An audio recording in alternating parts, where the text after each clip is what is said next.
Welcome to It Is What It Is, a true crime podcast. I am your host, Shamari. Hopefully everybody's having a good week so far.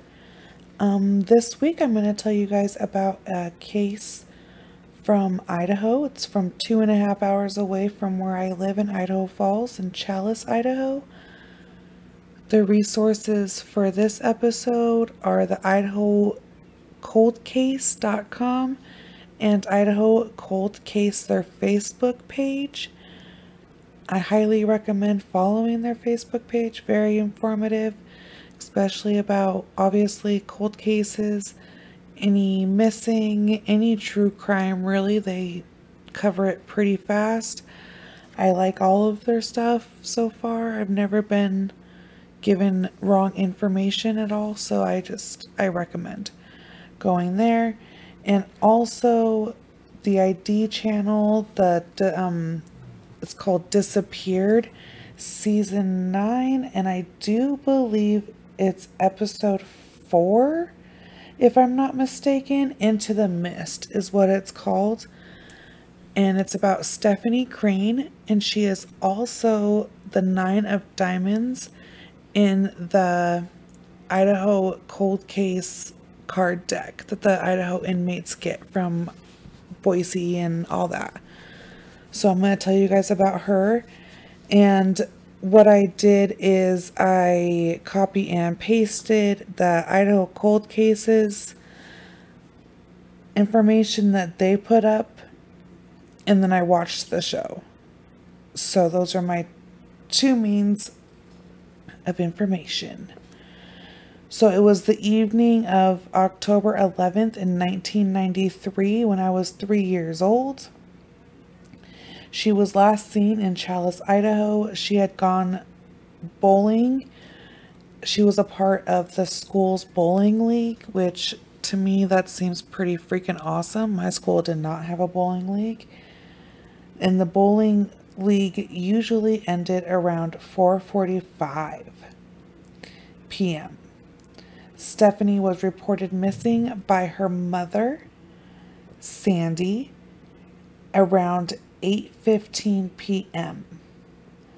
Her mother had searched for her prior to going to the sheriff's station there in Challis, and her grandmother lived very, very close to the bowling alley, so there really wasn't and her grandma even said, if she would have ran away from home or anything like that, she would have came here, because she was the older sister, I believe, and she had younger siblings, baby at home.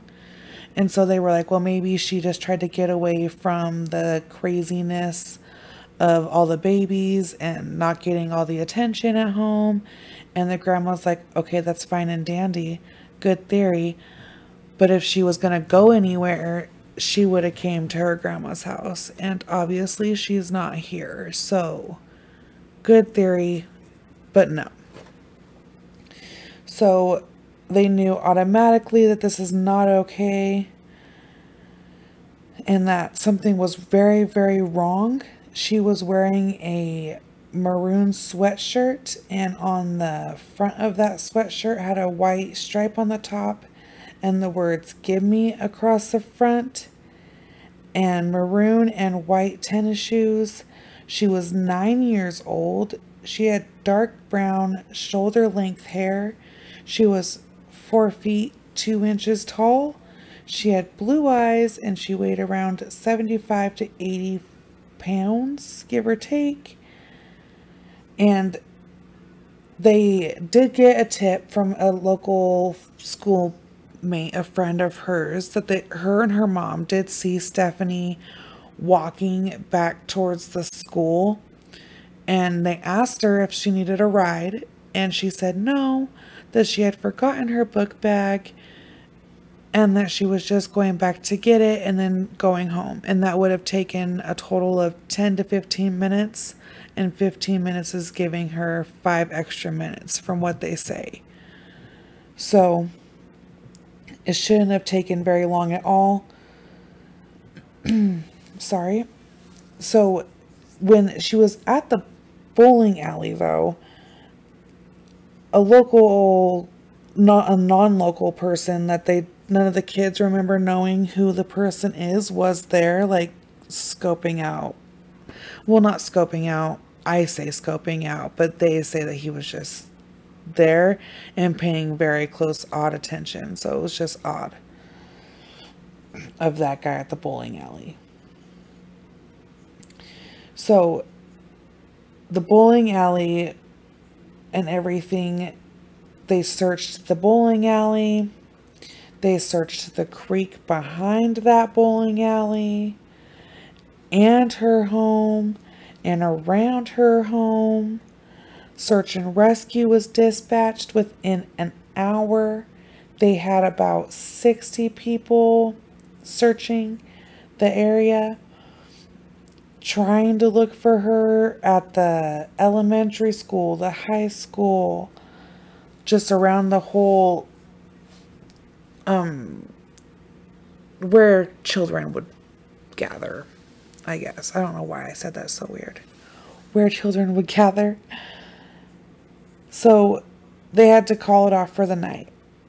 And all of her school friends were like, she was fine. Everything was fine.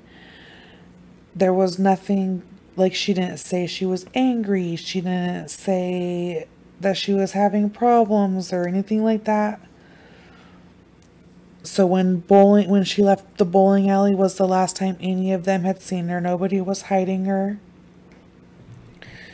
And on the 12th, the next day, there was about 300 people, 2 planes, FBI, the Custer County Sheriff's Department, Idaho State Police was there, the Idaho Bureau of Investigations was there, Fish and Game, and track dogs.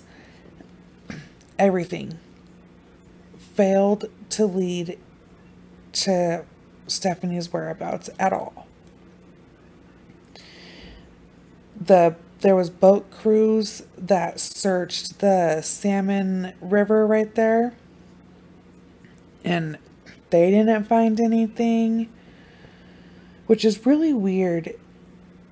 And at the time, they did really, really good news coverage of her case.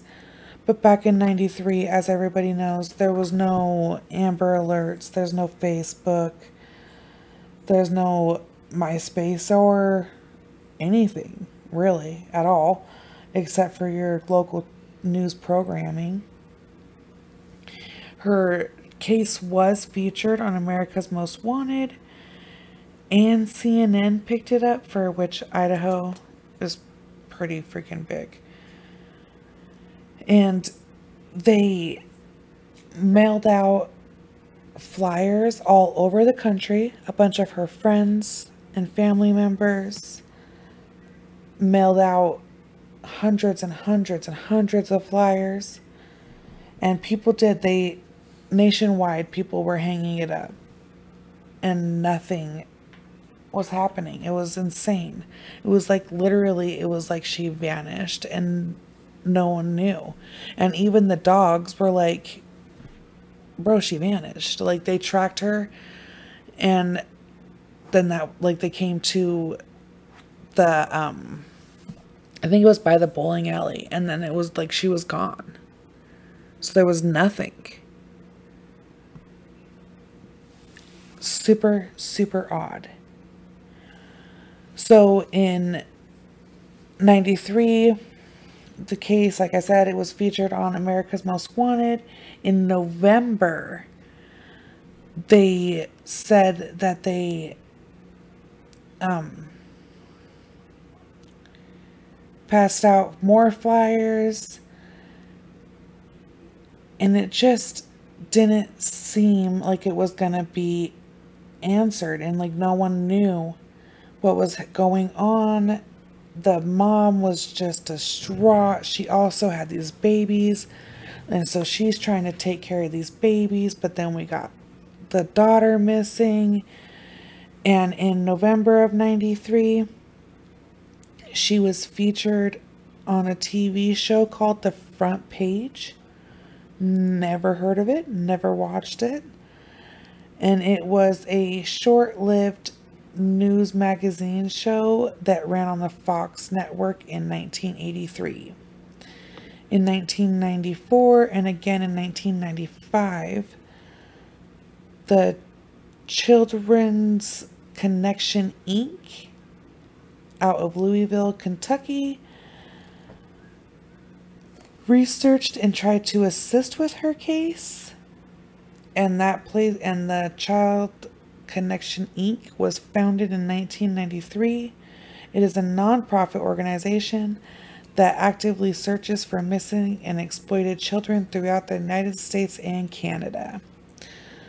The Custer County Sheriff's Office contacted the National Center of Missing and Exploited Children in 2010 and requested assistance from them, and they obviously were like, we would love to, and so they did. And on the show, they do say that, like, the family understands. They talk to the grandma, none of the sisters or anything like that, so I'm not going to go off of what the sisters would have said. But the grandma said that, like, as Idaho just wasn't that helpful. She didn't feel the time. Like, she barely got updates. They came to her and were like, we don't even know if there was, like, a crime committed or anything. Maybe she just ran away. Maybe she didn't. Who knows? And the grandma was like, again, if she ran away, she would have came to me. She is not here. None of her friends have seen her. She is 9 years old. How in the hell would a 9-year-old disappear without ever contacting anyone ever again? That's right. It doesn't happen. So, according to the National Center of Missing and Exploited Children, there is roughly 800,000 children are reported missing each year in the U.S. There's about 2,000 a day. Oh my God. And of those, there's 115 that are quote-unquote stranger abductions. Ugh, I think those are like the absolute worst. In 2012, they were acting on different tips, and that led nowhere. So they have put out age progression photos of her, which I'll put up too. In 2016, they opened it again, hoping that there was new evidence. And again, nothing came of that. So it's just like, I don't even know. Like, this baby girl just literally, and she was seen walking next to Highway 90, I believe, because that's like where this was. I'm not familiar at all. I was going to say I'm not very familiar. I'm not at all familiar with the Chalice area. But from what everybody says, she was walking right next to a highway. So that's... And there was a vehicle, a truck seen in the area around that no one knew. And that's why I made sure to say, like, everybody knew everybody. We know what we drive. We know everybody's mama. We know everybody's grandma. You know? So it's just weird that no one saw anything at all. It's just incredibly weird. Her case was also featured on Dateline, which I have not watched this Dateline. And it's called Cold Case Spotlight. Okay. And in April of 2018 is when the ID channel did their show, The Disappeared Show. And At that time in 2018, they talked to the grandma and her friends and mom of the friend. So anyone who thinks they have information on Stephanie may be afraid to come forward. It was brought out in court during the 2017 trial of a man convicted of murdering Eaton Patz, the first missing child to be featured on a milk carton who disappeared in 1979, that he confessed to a prayer group. Oh, I did not know that.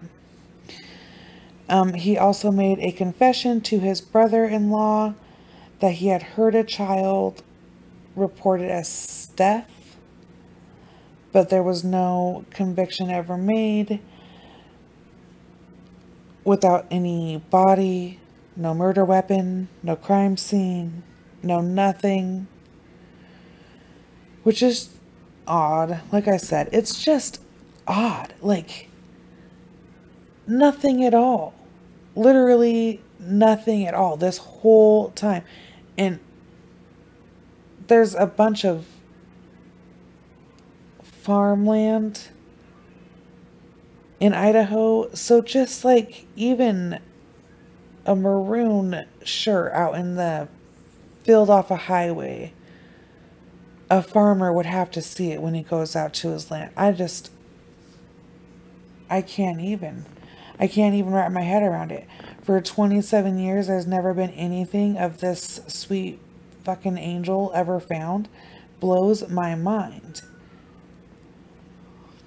And like I said, both of her parents have passed away, and they didn't know what happened to her before passing away. Her mother passed away in August of 1997, and her dad passed away in October of 2012, and he passed away on October 11th of 2012.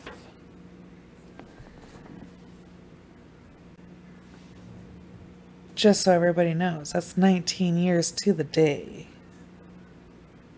of her disappearance, that her dad dies. I'm not superstitious, JK I am, but that freaks me out.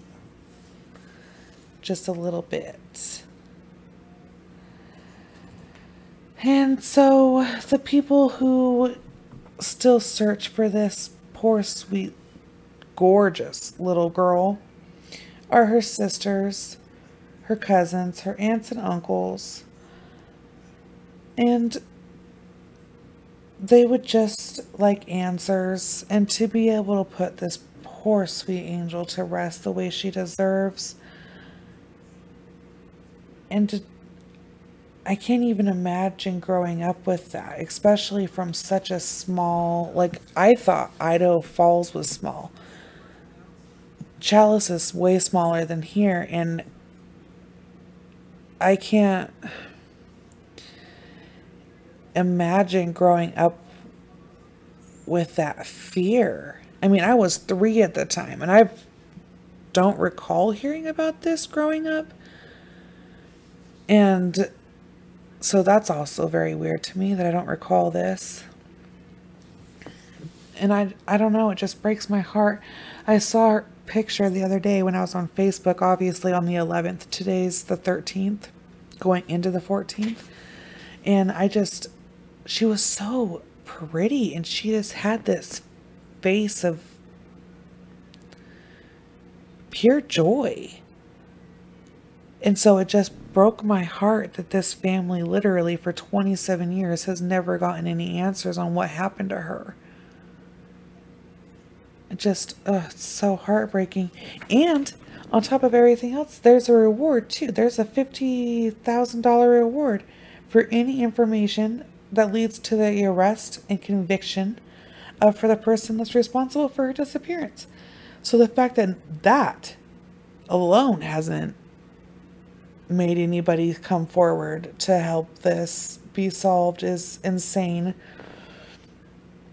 And if you think that you do have any information about what happened to cute, adorable, sweet, innocent Stephanie, please call the Custer County Sheriff's Office at 208-879-2232. And you can call the tip line at 208-879-5372. Just leave a message if you call that. And you can also call the National Center of Missing and Exploited Children for any missing child that you think you spot at all, including Stephanie. You can call 1-800-THE-LOST, and that is 1-800-842-5678. Oh my gosh. You can also go to the sheriff's page, Sheriff Lumpkin's Facebook page, and leave a email on there, leave a comment, whatever you want, whatever form you feel necessary. And you can also send tips to Stephanie Crane tips@gmail.com. Like I said, she was only 9 years old when she went missing. 9 years old. And she was wearing maroon, white, and white tennis shoes, a maroon sweatshirt, with the words "Gimme" across the front of it. And she has dark brown shoulder length hair. She is 4 feet and 2 inches tall, blue eyes. And you may, like, just if someone's ever mentioned anything, her friends and family still would like to know what happened to her. One of her friends even named one of their children after her. And so she's just very loved still to this very day. Even 27 years later, she's very loved and very missed. And it would just be nice to be able to get some closure and at all.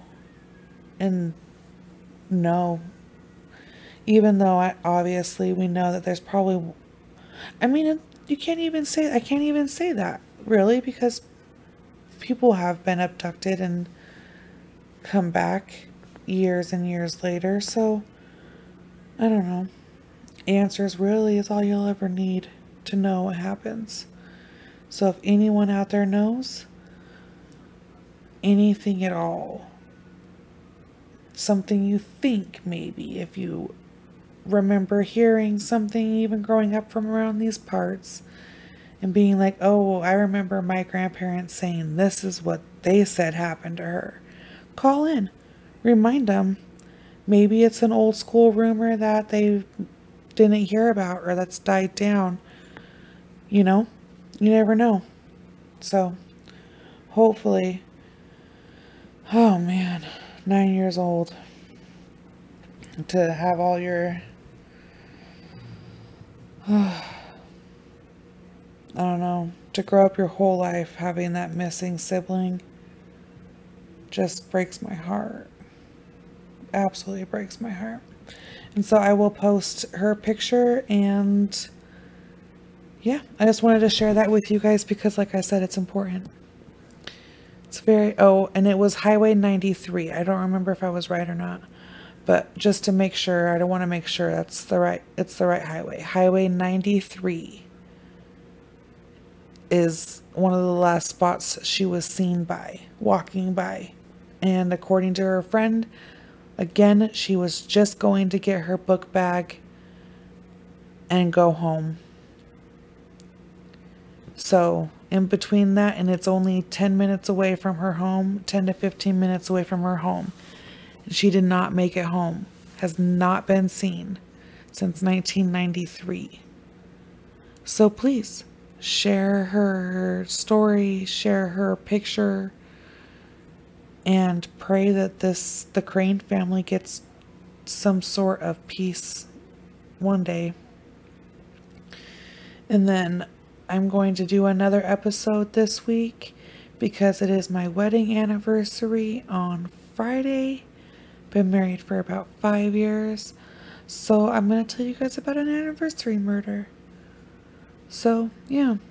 Follow me on Facebook at It Is What It Is, a true crime podcast. On YouTube, It Is What It Is, a true crime podcast. On Twitter, It Is What It Is 208, because that's where I'm from. And Instagram, It Is What It Is Pod 19. And yeah, have a good week, guys.